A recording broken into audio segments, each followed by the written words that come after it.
নমস্কার, আমি ঝুমু পলি পলিগ্রিলে আপনাদের সবাইকে স্বাগত। কোনো জমকালো বা নামজাদা সবজি না, আমাদের দৈনন্দিন সিম। সেই সিম দিয়ে যে লাঞ্চ ডিনারের জন্য এত চমৎকার একটা তরকারি হয় জানতেন? আসুন দেখা যাক।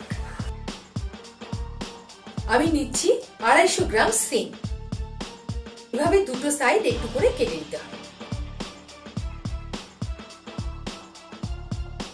তারপর মাঝামাঝি অংশ থেকে এভাবে অর্ধেক করে নেব।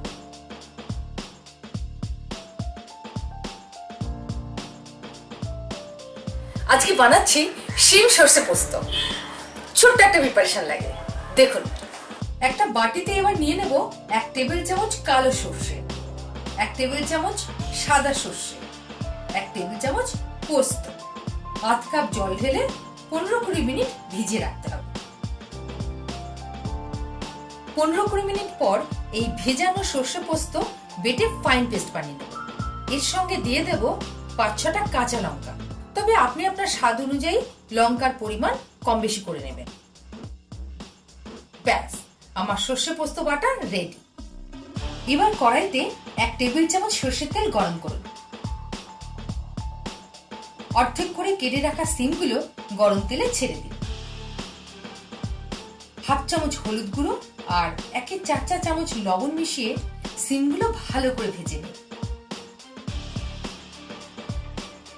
সিম ভাজা কমপ্লিট।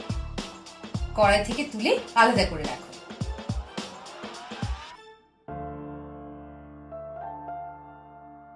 এবার কড়াইয়ের অবশিষ্ট তেলের সঙ্গে আরো 1 চামচ সর্ষের তেল মেশান। ফোড়ন দিন কালো জিরে, সঙ্গে দিয়ে দিন 1 কাপ কুচনো পেঁয়াজ। 2 মিনিট নাড়াচাড়া করে নিন। তারপর দিয়ে দিন কুচনো টমেটো। 1 মিনিট রান্না করুন। এবার এতে দিন 1/2 চামচ কাশ্মীরি শুকনো লঙ্কার গুঁড়ো, 1/2 চামচ হলুদ গুঁড়ো, স্বাদ মতো লবণ। এবার ঢেলে দিন সর্ষে পোস্ত বাটা।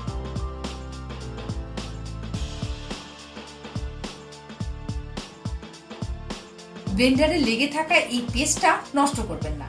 2 টেবিল স্পুন মতো জল মিশিয়ে এটা কড়াইতে ঢেলে দিন। ভালো করে মিশিয়ে 2 মিনিট রান্না করুন। তারপর ভেজে রাখা সিমগুলো ঢেলে দিন। ভালো করে গ্রেভির সঙ্গে মাখান। 1/2 চামচ চিনি দিন।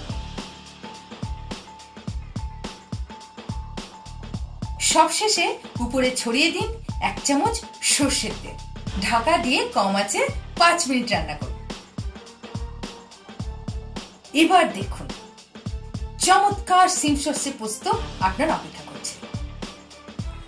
পরিবেশনের আগে ছড়িয়ে দিতে পারেন কুচনো ধনেপাতা আর শীতের 2-4টে কড়াইশুঁটি।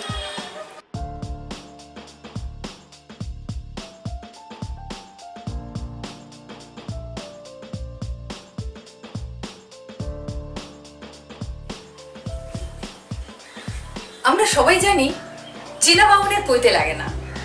বাঙালি রান্না চেনবার জন্য বাঙালি স্টাইল লেভেল লাগাবার কোনো দরকার নেই।